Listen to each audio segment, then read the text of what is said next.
going into the deep end. I'm considered well off by most standards, although not extravagantly wealthy by the benchmarks of global metropolises like New York, Tokyo, or London. My name, just for the record, is Leonidas. I didn't inherit a fortune, but I certainly had a head start in life. To achieve the comfortable lifestyle my family and I now have, it wasn't necessary for me to make a monumental leap. A steady advance was sufficient. I'm not boasting or downplaying my situation. I acknowledge my privileged starting point, yet I also believe I contributed my own skills and efforts. My father, T, established a successful swimming pool company, Pools. He always envisioned me joining the family enterprise, but I was drawn to the world of art, not commerce. I sometimes joke that if he wanted me to follow directly in his footsteps, he might as well have named me his junior. He chose the name Leonidas for reasons he didn't reveal until much later. I grew up under the nickname Leon, yet I've always felt connected to the grandeur of my full name, hinting at a life beyond Phoenix, Arizona. It wasn't until later that I recognized the significance of Phoenix, beyond just being my hometown. My mother passed away from leukemia when I was 6, leaving my upbringing primarily to my father. My memories of her are positive, and my father made sure to keep her memory alive, often telling me how proud she would have been of me. Her presence was maintained in our home through photographs and stories, ensuring her influence persisted throughout my life. My father never remarried, though he had some companions over the years. None could compare to my mother. As a child, the transient nature of these relationships puzzled me, but as I matured, I understood my father's enduring love for her and the difficulty he faced in moving on. My childhood was filled with visits to my father's business, where he would hint at its future inheritance. I sensed an underlying pressure, although at the time, I couldn't fully articulate it as the common narrative it was. I've always been drawn to art, particularly drawing and colors. On one occasion at a job site with my father, I suggested integrating the pool's color scheme with the natural surroundings, even proposing a playful pirate flag decoration, inspired by adventure stories like Peter Pan. Dad's reaction was dismissive. I should have known better than to let Grandma Ginny give you those crayons. But as things unfolded, I managed to fulfill both my father's expectations and my own aspirations. I ended up designing luxury pools for his company, blending my creative desires with the business's needs. In college, I pursued dual degrees in arts and engineering, a decision influenced by my father's financial support, affordable local tuition, and a scholarship, allowing me a 6-year educational journey to master both disciplines. Engineering was primarily to satisfy my father, but it also allowed me to nurture my artistic inclinations. During my college years, I discovered that design itself is an art form, allowing for personal expression in creating functional items. I envisioned joining the family business, but on my terms, integrating my passion for art. When I proposed this idea to my father, expecting resistance, his response was simply, "What do you have in mind?" This opened a mature discussion, marking a shift in our relationship, from father and son to professional equals. I expressed my desire to innovate in the pool design sector, promising to learn from his experience while also aiming to attract a broader clientele. Surprisingly, he was receptive, primarily concerned with my involvement in the business, regardless of the role. It was during my tenure at the company that I met Donna, a remarkable woman with a presence so striking she seemed destined for television fame, which indeed she had, working for a local station known for its distinctive promotions. Meanwhile, I had completed a project for Sonia, an Olympic swimmer and local celebrity known for her Phoenix-inspired tattoo, symbolizing city pride. This tattoo, along with her Olympic achievement, kept her in the local spotlight. My connection with Sonia and her new pool design led to a beneficial marketing opportunity for our company, illustrating the valuable business acumen I had gained working alongside my father. Sonia was keen on having a pool I crafted to be not just functional for swimming, but also personalized. She envisioned incorporating a phoenix, akin to her tattoo, into the design. Taking her idea to heart, I embedded a phoenix motif at the pool's base, meticulously mirroring her tattoo. This feature was engineered to glow upon activation by Sonia or her husband, Gunther, through a special button, offering various display modes like a gradually intensifying flame or its full majestic display. This became a highlight, perfect for social gatherings or their private enjoyment. Combining electricity with water was challenging, yet I successfully integrated the two. Sonia frequently made headlines. Her knack for attracting media attention led to numerous local stories and interviews, often extending beyond her swimming endeavors. My acquaintance with Donna stemmed from a media event Sonia hosted to showcase her new pool, dubbed The Unveiling.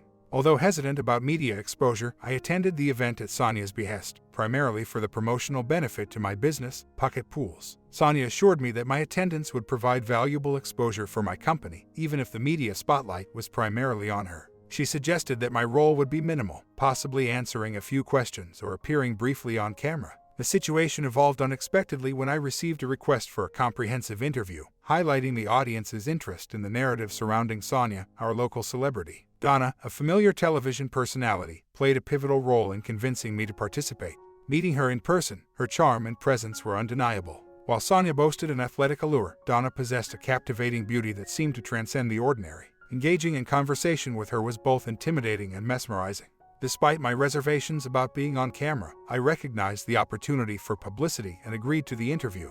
Throughout, I focused on discussing the pool's design and concept, conscious that the underlying story centered on Sonia. Post-interview, I anticipated the departure of the Cuck Media team, but noticed Donna lingered to chat with Sonia and Gunther. As the crew packed up, I informed Sonia and her husband of my departure, marking the end of a memorable day. I shook his hand, having met Gunther a few times before. I always thought he was a stand-up guy, with both he and his wife seeming to share a strong and joyful marriage. Thanks for the favor. I know it was a bit of an imposition.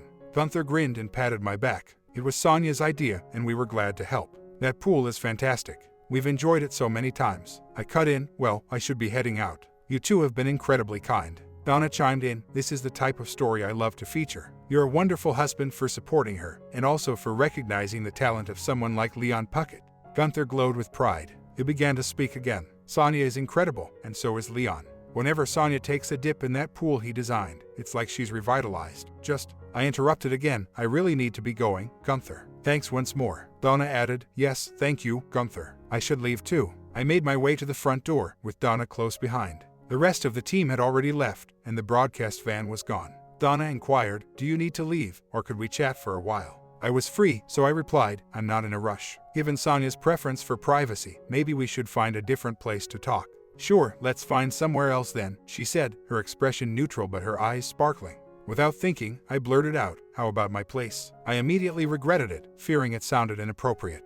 I meant it as a private place away from public eyes, given her fame. Trying to clarify, I added, I meant for the privacy. My cheeks heated up, possibly more from embarrassment than the Arizona heat. Donna lightened the mood, the sparkle in her eyes and diminished. That's thoughtful. I'll follow you, but let's exchange numbers in case we lose each other. After swapping phone numbers, I got into my car and she followed me to my apartment, a modest place without any luxury like a pool. She parked in my driveway, and I felt self-conscious about inviting her in, especially since my apartment was plain and cluttered, the epitome of a single guy's living space. I realized I was alone with one of the most sought-after women in the city, right there in my own home. It was a scenario for which I was completely unprepared, never truly believing it could happen. Sure, I had daydreamed about such moments, but those were just idle fantasies. I had no real plan for if it actually happened. And to make matters worse, I didn't even have any drinks to offer her that evening. After showing her around my modest living space, I felt awkward, unsure of what to do next. It seemed like she might be underwhelmed by the simplicity of how I, the so-called artist, lived. There were no signs of creative flair in my place. Although Donna didn't seem bothered, my anxiety was nearly palpable. Trying to regain some control, I mentioned, this is my place. I have an early meeting tomorrow, so I should probably get some sleep. Maybe we could go out sometime. Waiting for her response felt like forever, with thoughts racing through my mind from, you should have just tried to kiss her, what have you got to lose? To, an early meeting. Really, Leon? Starting off with a lie? Great. Donna quickly agreed, sure, I'd like that. As she moved to leave, I asked for her phone number. She reminded me she had already given it to me earlier. Embarrassed, I pretended to have lost it and entered it into my phone again. With her departure, I reflected on the shaky start with 2 lies already on the record. After she left, I half-jokingly called my dad to check if there was a hidden family fortune I was about to inherit. It seemed unlikely that someone like Donna would go for an average guy like me. Despite common claims of valuing intelligence, humor, sensitivity, and less experienced men, my experiences had told a different story. I had limited dating experience, losing my virginity at 18 to a high school girl who regretted it the next day and quickly moved on to someone else. This left me questioning my appeal and the genuine importance of those supposedly valued traits. My few other romantic encounters hadn't led to anything serious either. After waiting for a whole day, expecting some kind of prank to be revealed, I finally mustered the courage to call her and ask her out. From that point, things progressed steadily. Our dating life unfolded gradually, meeting just once a week due to her busy schedule, which I was more than happy with. I was always on edge, anticipating something to go wrong. By the 3rd date, I realized we hadn't followed the typical fast-paced dating norms of the time. It wasn't until our 4th meeting that I even thought about making a move. That day, during a game of miniature golf, amidst an unexpected downpour in Phoenix, I seized the moment and kissed her. We were halfway through the game when it started to rain heavily. She hinted at the abrupt end to our game and pondered our next move. That's when I kissed her, passionately, unsure of her reaction. To my surprise, she reciprocated with even more intensity. We were completely soaked, caught in the kiss and the rain, only pausing for a breath. The storm intensified, prompting us to leave. She teased me for taking so long to initiate the kiss, and amidst the noise of the rain, we playfully argued over who should have made the first move. In the midst of the storm, I promised more kisses if we could find shelter. Hand in hand, we ran to our cars, and she signaled me to follow her. We arrived at her place, drenched. Inside, I kissed her again, and the evening unfolded into a deep connection. I may be overdoing the baseball metaphor, but it felt right for the moment, perhaps influenced by the song Paradise by the Dashboard Lights. The next morning, waking up beside her, her head resting on my chest, was a blissful experience, one that I've cherished ever since. Wanting to make the moment special, I quietly got up to prepare breakfast, hoping to start her day with a pleasant surprise. Her refrigerator and cupboards were the most organized I'd ever seen. I have a penchant for omelets, and she had all the necessary ingredients. My culinary skills might not be top-notch, but my omelets are something I pride myself on. Getting the cheese distribution right is crucial, and I was thrilled to find Hatch's green chilies in her pantry. Donna seemed delighted with the breakfast when she joined me in the kitchen, awakened by the enticing aromas and sounds, which I took as a good sign.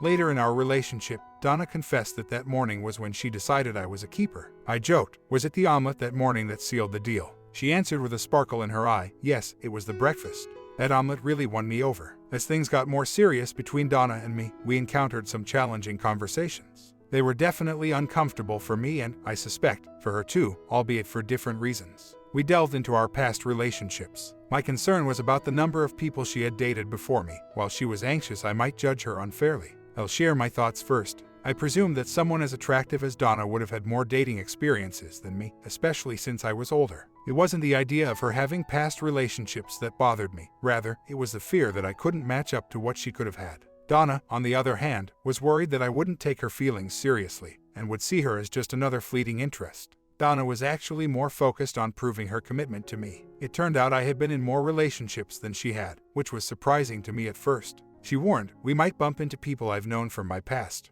I was quite popular in college. I managed to keep my expression neutral. Popular in what way? She was candid. Let's just say I was well known for being sociable and outgoing. Her response caught me off guard. I had always thought that women acted a certain way to avoid deeper commitments. Donna, with her striking appearance, could have easily played it safe. But here she was, challenging my assumptions. Unsure of what to say next, I asked, do you actually enjoy being so sociable and outgoing? I inadvertently discovered the heart of the issue. Absolutely. The first time I ever shared an intimate moment, it was exhilarating. I wasn't promiscuous in college. Sure, I had a few flings. 4 guys, to be exact. None of them lasted. 2 were fleeting encounters, and the others were short-lived, around a semester or so. But I had my fair share of intimate experiences, more than I can count. I enjoyed the thrill of letting loose, and I still do. It frees me. I had my standards. I was selective about who I got close to. But I reveled in those moments of intimacy. I cherished the sensations, the closeness. For me, it was a journey of self-discovery. That's my truth. Some say certain experiences are gateways to others. For me, it was a gateway to exploring my desires. Her perspective on what constituted promiscuity differed from mine, giving me pause. In her view, her actions did not label her as promiscuous, despite the numerous encounters she couldn't even tally. According to her, promiscuity was defined by more than just numbers. This glimpse into her mindset was enlightening. My college experiences painted a different picture. A woman engaging with multiple people was quickly labeled. The lessons from my father were clear. Respectability was tied to exclusivity after minimal intimacy. Although I didn't fully agree with this strict view, Donna's nuanced outlook surprised me. This revelation required some adjustment on my part. I had been intimate with Donna and thought there was an emotional depth to our connection. Discovering her enjoyment of intimacy as a general preference rather than something unique to me was a lot to take in. Yet, there was something special about our shared moments. Among all her experiences, she chose to be with me, committing to our shared time. I took pride in that, interpreting her choice as a testament to our unique connection. My understanding may have been a bit self-serving, stretching her words like, "You're the person I want to be with in the long run," to fit my narrative. Perhaps it's a common male perspective. Another concern was potential entanglements with colleagues. Working in a glamorous environment, the possibility was there. However, Donna quickly alleviated this worry, stating, "Leon, I've never mixed work with personal life. I value my professional integrity. Mixing the two would cloud my achievements and create unwanted complexity." This reassured me of her principles. I trusted her words and felt a sense of relief. Dad wasn't initially keen on Donna. He told me, "Son, that woman might seem too much for you. Aim for someone like your mother, pretty yet down to earth. We're ordinary folks, and you are too. A woman like Donna will draw attention from others similar to her. I love you, but remember, some people face challenges we don't know." In essence, Dad felt I didn't match up to Donna in terms of appearance. I understood he meant well. But when you deeply desire something, you find reasons to go after it. I wanted Donna and decided to chase that relationship, believing Dad would eventually understand. And he did. Over time, Dad grew fond of Donna. While I'd like to think I influenced this, it was Donna's charm that won him over. She had a knack for making everyone feel valued, sparking a hint of jealousy in me when she interacted with my father. As our relationship deepened, I noticed Donna's preference for control, especially in her orderly kitchen. It wasn't about dominance, she just liked having things under her command. I've always valued spontaneity, something that seemed to contrast with Donna's nature. Yet, we were a living example of opposites attract. Donna also enjoyed spontaneous moments, though within her comfort zone. I learned she occasionally smoked as a way to relax, leading to lighthearted and sometimes intimate moments. I had experimented with various substances, but mostly settled on hallucinogens for their visual effects. Marijuana, however, didn't suit me, it made me sleepy, and I wanted to stay engaged with Donna during her chill times. We accepted each other's stance on substance use. She was candid about her preferences, and I had no issues with that. One evening, she expressed interest in trying new things together, prompting a conversation about openness and trust in our relationship. Donna found excitement in the thrill of restraint. Her bedroom featured a traditional 4-poster bed, which often became the center of our shared adventures, especially when she felt grounded and clear-headed. She had a rule about feeling secure with someone before exploring deeper experiences, especially after a few past ventures. From the start, Donna was keen on having a grip on her environment. The evening she broached the subject, we connected in our usual tender manner. The topic wasn't revisited the following morning, but I sensed it was more than just a fleeting attempt to pique my interest. Remarkably, just the next day, Donna revealed her collection of restraints. We weren't in the habit of meeting every night back then, as her job required her to attend evening events frequently. She was visibly excited about sharing her preferences with me. I have to show you this. I haven't explored this with many people, Leon, only with those I deeply trust. I find it incredibly fulfilling, and I trust you immensely. Would you be open to trying this with me? Donna asked. Are you sure about this? I responded, seeking assurance. Absolutely, I've never trusted anyone as much as I trust you, she confirmed. I felt a mix of nervousness and curiosity, having never ventured into such territory before. But Donna guided me with ease, preferring playful interaction over anything more intense. She reveled in the suspense and reliance on her partner for pleasure rather than any aggressive engagement. She sought a dynamic where she could eagerly anticipate her partner's actions to reach fulfillment. Donna indeed had her unique ways, which I came to adore. Although I had more past relationships, she brought a richer tapestry of experiences into our dynamic. My initial apprehension gave way to trust, fostered by our growing bond and the mutual learning that took place between us. That night marked the beginning of many enlightening experiences for us both. Our relationship was a blend of give and take. While Donna had specific preferences, so did I, and we found common ground through compromise. This even extended to how I proposed to her, guided by her subtle hints rather than direct instructions. She preferred a private, sincere setting for the proposal, away from the public eye and without the influence of alcohol. The idea was to keep it simple, with an emphasis on the sentimental value rather than material extravagance. The proposal wasn't about grand gestures but rather about authenticity and personal significance. 9 months into our relationship, I planned the proposal in my apartment, setting a romantic scene with rose petals and champagne to create a timeless atmosphere. I added a personal touch by blindfolding Donna, a nod to her penchant for suspense, before revealing the surprise. She agreed, yes, before I even had the chance to show her the quirky ring I picked up from a vending machine. Checkmate, my partner for life. Our wedding was an intimate gathering. Being somewhat of a local star, the event could have easily become a sensation in the local press. That's why Donna insisted on having the ceremony far from Arizona, despite her parents' protests. Donna stood firm, declaring that we would elope and exclude everyone if our preferences were disregarded. I'm not sure my opinion was ever sought, but my father admired her resolve. He was completely charmed by then. He simply stated, "That woman is a keeper, son. I back you both in this choice. A wedding is no place for a public spectacle." I overlooked the fact that Dad said, "Both of you." I don't recall agreeing to it, but Dad was content, Donna was adamant, so the Florida Keys it was. Naturally, this led to our honeymoon there, where we celebrated for a week. Only our closest relatives and friends were there, along with those my parents insisted on inviting. Everyone was content, my father, Donna, and I. The honeymoon was wonderful, the best one could hope for. I have nothing to compare it to, but it met all our expectations. Our time together was about more than physical intimacy. Donna seemed to really relax away from Phoenix. Here, she was unknown, it was just us. We enjoyed simple pleasures, like her carefree attitude as we swam in the ocean. She was unbothered by the thought of paparazzi, just living in the moment, playfully challenging me to join her in shedding our swimwear. She had a bit of a struggle, so I assisted, and she triumphantly brandished my swim trunks overhead, drawing cheers from onlookers. Some even joined in the spontaneous fun, and we applauded each new participant. That kiss we shared then was a seal on a moment of pure freedom. It didn't matter who saw, we were in our own world, completely at ease. Returning to Phoenix as newlyweds brought us back to reality with its usual small challenges and a unique one. The local station wanted Donna to retain her Fox surname professionally, arguing it was integral to her brand. The idea of changing from Fox to Puckett was not well received. Her public persona, crafted around allure and her on-screen presence, was something the network aimed to preserve. Donna shared with me the challenges she was facing, and I tried to persuade her against compromising her principles. I reminded her that her reputation was built as Donna and suggested she maintain the name that her audience recognized. However, Donna was upset with my stance. "Leon, my dream was to marry you and adopt your last name. I don't want to battle both you and the corporate world. Being your wife makes me proud, and I want everyone to know I'm committed to you. If this affects my career, so be it. I need your support." Her words deeply moved me. "Donna, you have my complete support." She chose our children's names. We discussed and had our preferences, but ultimately, I respected her choices. Our daughter was named Allison, and our son, Nicholas. Overall, there was harmony between us. Donna had her desires, and I was content to fulfill them. Still, we faced occasional disagreements. For example, there was an actress named Carmen Legarreta, with whom Donna had a complicated history dating back to their college days. Their rivalry persisted beyond college. Carmen and Donna were competitive back in their university days, which seemed natural given their prominence. I knew of Carmen from her acting roles before meeting Donna.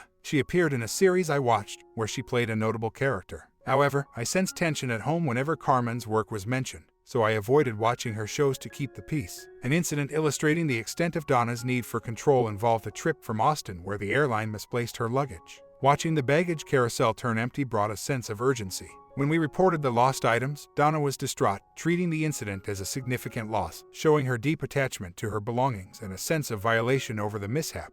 She exchanged contact details with the airline counter clerk, while I shared mine too, ensuring they could reach either of us if necessary. Donna was visibly upset, her distress unlike anything I'd witnessed before. As we moved away from the counter, I wrapped an arm around her, trying to calm her. "Honey, I think you're taking this too hard. This isn't something that should ever happen," she replied, her voice steady yet laden with emotion, tears brimming in her eyes and her lips trembling. I just pulled her into a reassuring embrace, murmuring, "It'll be okay." She returned my hug with such intensity that it almost winded me. Our journey home was filled with a tense silence. I attempted to lighten the mood. "Love, they're just clothes in that suitcase." However, my words only seemed to heighten her anxiety. "But it's the suitcase with my lingerie in it. Someone could misuse that," she fretted. I found her worries to be exaggerated. After all, they were just items of clothing. I mused to myself that if my own undergarments ever fetched a price online, I'd find it amusing, though I understood that she might see it differently. So, I avoided making light of the situation and simply held her, assuring her that her fears were unlikely to materialize. Nevertheless, my reassurances were insufficient. There are issues a partner can't simply resolve, no matter how much he might wish to. Donna needed to confront this challenge herself. All I could do was support her. She decided to take some time off work, something she'd never done before. Donna was the type who would rather work through illness than take a sick day, always maintaining a professional demeanor on camera. She started seeing a therapist, which might seem an extreme step just for lost luggage and the worry over her intimate apparel possibly being sold online. But that was typical of Donna. It might have appeared an overreaction to others, but to those who loved her, it was just part of her charm. Therapy seemed to help, though it took time. Eventually, her anxiety faded, and she returned to her usual self, perhaps even improved in some aspects. She had processed the incident and ensured she would never feel vulnerable in that way again. Donna had her peculiarities, but they were manageable, minor even, in the grand scheme of our life together. After all, dealing with quirks is part of a relationship, and she was far from having serious issues. A year later, she left her job, ready for us to start a new chapter and focus on family. Donna embraced the idea of becoming a mother with boundless enthusiasm, as if achieving a long sought-after goal. Her excitement about her pregnancy was palpable. Contrary to the common stories of spouses feeling apprehensive about breaking the news, Donna was ecstatic. As soon as I walked through the door, she leapt into my arms, exclaiming, "I'm pregnant."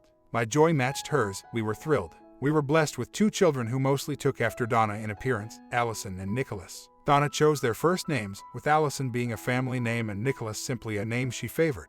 I had the privilege of selecting their middle names, Angela for our daughter, symbolizing the angel she was to me, and Michelangelo for our son, hoping to inspire him with a name of greatness, even if he might only connect it with a popular animated character. Nick and Alice, as we usually called them, only heard their full names in moments of mischief. It's curious how family traditions seep into your own parenting style, even when you aim to do things differently. I believe it's not necessarily a bad thing. Some practices endure for a reason.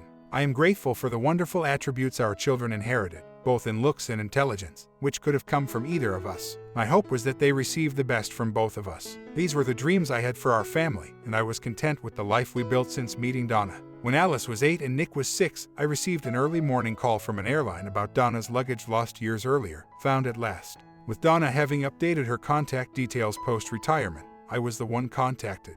Donna was out, so I decided to collect the luggage myself, planning to surprise her. My plan was to enjoy a light-hearted moment with Donna, guessing what items from the past she might still cherish or wear. Yet, curiosity got the better of me. I wanted to sneak a peek first to gauge her likely reactions. I opted to open the suitcase in the privacy of the airport lot, away from curious eyes. Despite a faint musty scent, the clothes and personal items like makeup and conditioners were well preserved. I carefully repacked everything, aiming to recreate the experience with Donna as if discovering them together for the first time. I opened the second suitcase, half expecting to find more of the usual, and for a moment, I thought there had been a mix-up at the baggage claim, and I was looking through someone else's belongings. Then, piece by piece, I started recognizing items. There were the daring undergarments she claimed she had discarded, along with some rather provocative lingerie she also said she had gotten rid of. And then there were some surprising items that, well, let's just say I was taken aback. I was at a loss for words, thinking, thank goodness I didn't open this at the airport. Clearly, something significant had occurred during that trip. There was no logical reason for Donna to have packed those items unless she was aiming to make an impression. Her nervousness about losing her luggage suddenly made sense, as did her fears about her belongings being sold online. I sat in the car park for a good half hour, gathering my thoughts, then I carelessly repacked the suitcase and drove home, hours before the kids were due. Upon arriving, I found Donna already home, casually calling out from the living room, "Hey sweetheart, I was about to call you. Where did you go?" I entered the living room, where she was at the family computer, and set down the suitcases with a thud. The airport. Guess what finally showed up? Donna glanced at me, then at the suitcases, and back to me. She knows me well, and I could tell she realized I had discovered something from her trip. She maintained her composure, but I sensed a hint of apprehension as she said, "Honey, please sit down. I'll explain everything, but you need to let me tell it from the start without interruptions." To an outsider, she might have appeared calm, having had years to plan for such a conversation.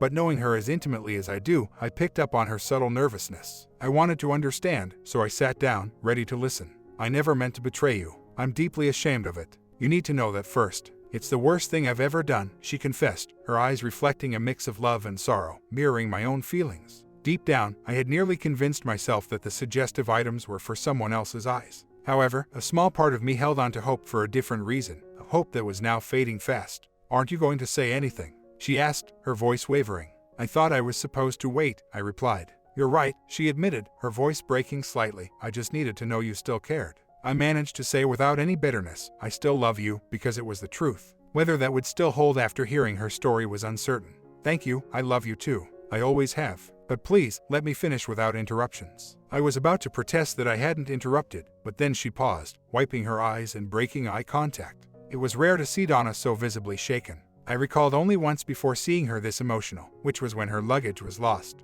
I waited patiently. "Do you remember Craig Anderson?" His name took me back. She mentioned him years ago, but he had moved on. "Yes, I think so. Isn't he the one you used to joke about for his constant travel mishaps?" "That's the one. I had a brief affair with him. The same guy you criticized for his poor decisions. The one at risk of losing his job." "Him," Donna confirmed with a nod. "I need to get this off my chest." I had promised to listen, yet it was challenging. I never doubted her relations with her colleagues, and he would have been the least of my concerns. Now I felt betrayed, foolish, and a mix of other feelings starting with as I clenched my jaw, signaling her to continue. She went on, "What bothered me about him was his arrogance. So, you got involved with him to prove him wrong. I see. Being sarcastic doesn't help. You agreed not to interrupt. I'm sorry, but this is tough to hear without reacting. I'm trying, but I can't promise to be completely silent. I'm actually doing well not to shout, so a little recognition of my restraint would be nice." She exhaled. "I know it's difficult, but I need to say this." "That's what you said." "Just go ahead," I retorted, a hint of bitterness seeping into my words unintentionally. A brief silence fell between us. She observed me closely, gauging my reaction, while I awaited her next words. Sensing my anticipation, she proceeded. "It happened during our trip to San Diego for the Cardinals-Chargers game. After the post-game activities, we all relaxed at the beach, like we usually did after work events. The whole group was there, sharing drinks and listening to a local musician. I relaxed a bit too much, joining some coworkers and unwinding, Craig included. His usual flirtatious behavior didn't bother me this time. I was enjoying the moment. He suggested a walk along the beach, and next thing I knew, we were holding hands. I can't recall how it came to that. I couldn't hold back. Did you have feelings for him? No, it was never about feelings. It was just a fleeting thing, she admitted. Despite my resolve, I interrupted, my voice rising. You risked everything for a casual fling. Was that fling worth more than our marriage? In response, Donna's voice grew louder. Fine, I was in love with him. It was intense, and I thought about leaving with him. Does that satisfy you? Her voice was heavy with irony, matching the frustration and sarcasm I had expressed. The tension was palpable. After a tense silence, she continued, there's no way to sugarcoat this. It was a selfish act, full of pain and misguided intentions. I felt a conflicting urge to comfort her, yet restrain my anger. With as much calmness as I could muster, I said, I'm sorry. This is tough for both of us. Please, keep going, and I'll stay composed. Tears welled in her eyes as I embraced her, holding each other tightly for a moment of needed solace before she resumed her story. In that embrace, there was a mix of desperation and necessity, a pause before she continued with the difficult details. It was just the two of us on the beach after sunset, isolated from our friends, and the evening seemed to escape us. Craig had sparked up another joint, and we shared it, lounging and chatting under the dimming sky, the waves our soundtrack.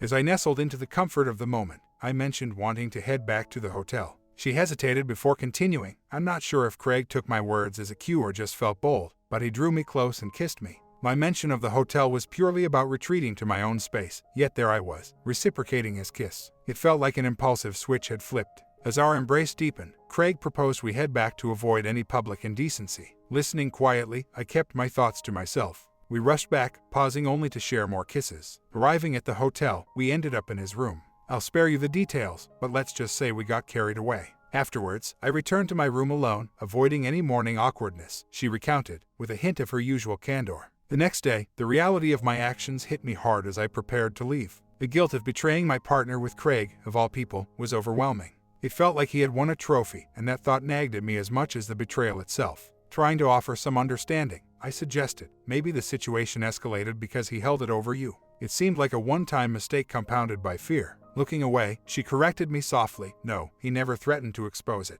I continued it on my own accord. Now I was confused. She quickly added, it wasn't about the physical aspect, which wasn't memorable, and certainly not better than what we have. It was about not letting him believe he had conquered me. I couldn't stand him thinking he had that power over me, especially working together daily. If I had been sipping something, I might have choked on it. Classic Donna logic. Her reasoning was strange but not surprising, given what I knew about her, and I braced myself to hear the rest. She continued, after we got back, he acted nonchalant. I cornered him one day and hinted at looking forward to our next trip for some uninterrupted time together. I made it seem like I regretted not suggesting we head back to the hotel earlier that night at the beach. I made him think that I orchestrated the evening and that everything felt rushed. I could see in his eyes that his view of the event had shifted to something less fulfilling. I aimed to dispel any lingering pride he felt, and I had my strategy. Over the next couple of trips, where circumstances permitted, we were intimate again, always discreetly. Those times were less satisfying for me, somewhat enjoyable, but I found myself needing a boost to even be in the right mindset. Part of my plan was to subtly imply that I expected more from him, given his reputation. I noticed it was bothering him. The fourth trip, where I lost my luggage, was meant to be the conclusion. We had 4 days, meaning 3 evenings he could anticipate. I planned to crush his confidence in that area and end things simultaneously. I teased him about having surprises planned, suggesting I was hoping for 3 nights of unforgettable experiences. He seemed pressured to improve his performance. Enduring this one-sided conversation was tough, but it looked like the tale was nearing its conclusion. I felt somewhat detached by then, no longer needing to hold back my reactions, just waiting for it to end. And it seemed we were close. She said, previously, our encounters were always in his room, and I never stayed the night. This time in Austin, I told him I wanted him in my room after we finished our work. I gave him a spare key and told him when to come, promising a surprise. He arrived to find me provocatively posed in bed. Donna had a penchant for such setups, having prepared them for me multiple times. I was familiar with the scenario. Donna had a knack for presenting herself in such a way, always hinting that I should be punctual. She mentioned, I enjoy being playfully provoked until I can't take it anymore. The poor guy was clueless. She seemed to savor that last bit. He mistakenly thought I wanted to be powerless and at his mercy, focusing solely on his satisfaction. It was some of the least enjoyable experiences I've had. Even relaxing beforehand barely made it tolerable. It was so lackluster that I didn't come close to satisfaction. He noticed and tried various approaches to please me, never considering the more intimate acts. After an hour, I told him it wasn't working and hinted it might be my fault, though I knew he thought differently. When he finally freed me, I suggested we end the night. He left, clearly feeling defeated. I continued to listen, and I started to feel a bit sorry for the guy. Just a bit. Once I realized she was wrapping up her story, I even found a slight amusement in the whole scenario. A slight one. Donna went on, and that was the end of it. The following 2 nights, I hung out with different members of the crew, including Craig. He seemed to have understood that I preferred spending time differently, rather than pursuing a romantic relationship with him. It was clear to me that our brief connection had impacted his confidence, and I had non-verbally communicated that our disappointment in connecting deeply meant the end. We remained cordial to each other, maintaining a surface-level friendliness. After that, things were never the same. He stopped flirting with me. The most he ever said, months later at work, was I'd like another shot sometime. I just smiled and said it was fun, but we weren't a good match. I left it at that, not specifying the nature of our mismatch, but I sensed he knew. My comment: what would you tell Donna? Would you tell her to get out or keep her? Find out in the final ending soon. Sub and bell to catch the latest Love TV.